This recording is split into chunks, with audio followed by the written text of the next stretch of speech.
When you enter a trade, that's the easy part. You often get in and you're riding that trend higher. It hit your setup and you're in, you're all in, and you're watching it go higher and higher and higher, and you're excited, you're celebrating that victory. Then all of a sudden, the trade just comes back down to earth a little bit, and it starts actually even going against you. Turned red on that trade, and you've given everything back. Well, we're here to tell you that professional traders just don't let that happen. You have to have an idea of when to exit the trade. Anyone can pick an entry. Real money gets made if you know how to exit the trade. Don't turn a winning trade into a loser. How to properly get out of a trade. You've got to understand another aspect of how to get out of the trade. The fear loop is something that doesn't always intuitively make sense. Sometimes what will happen to a trader is right when it starts working, they're getting too many shares out. Palantir here will have a downward trend, which right at the open, little liquidity grab at the bottom, then a nice little breakout of the opening bar. You get a long, you're looking at about the 140.80 level. And then that first candle where it starts working, you've got the 1-to-1 stop to profit taking, and it's getting too many shares out just as it starts to work at 0.2 to 1, 0.5 to 1. And then at the point where it starts working, you've already taken too many shares out. If you're giving it a certain amount, you want to make sure you hold some to that 1-to-1. The second thing that we always have to think about is the greed trap. This is where you get yourself into trouble. When you outline a trade from entry point, breakout, 140.80, with a stop here, about 55 cents below. You've got your 1-to-1. You also have a clear target up top, which is at the pre-market highs.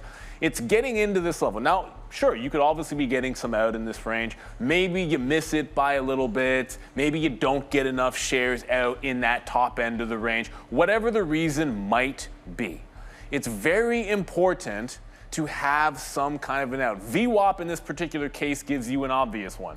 It was trading beneath it the entire time. It breaks out. Here's your volume weighted average price, and there is your breakdown for sure. All of this is defined before, right? Your structural levels come before the trade.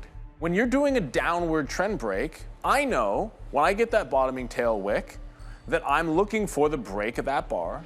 I know it's going to be the 140.80. And once I plug in that 55 cents, it's easy to know that I'm going to have my first price target at the R1. That's easy. My support level is defined. And when you have that entry, you can then immediately, once you get the entry and you're defined, you then do the math for your 1R. And then your 142 is obvious because that's going to be the high the entire way.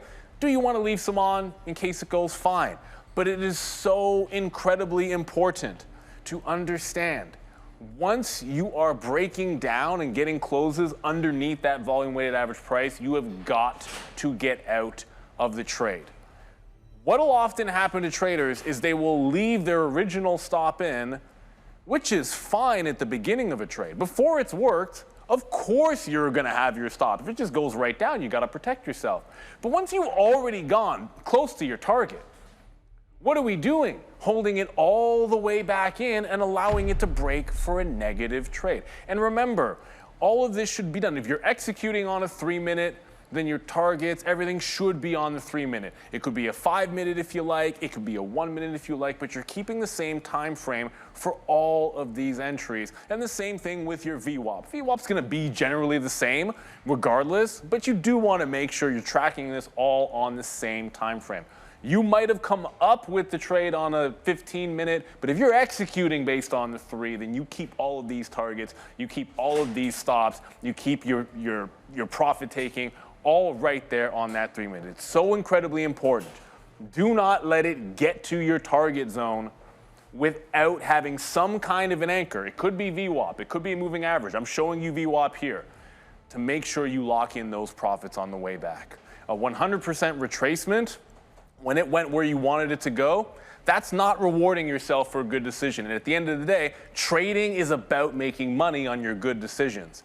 You gotta have the right conditions for your exits if you want that to be you. Look, the entries are easy. It's the exits that you need to work on. And all professional traders will always have an exit, whether or not it's VWAP, whether or not it's a support and resistance level.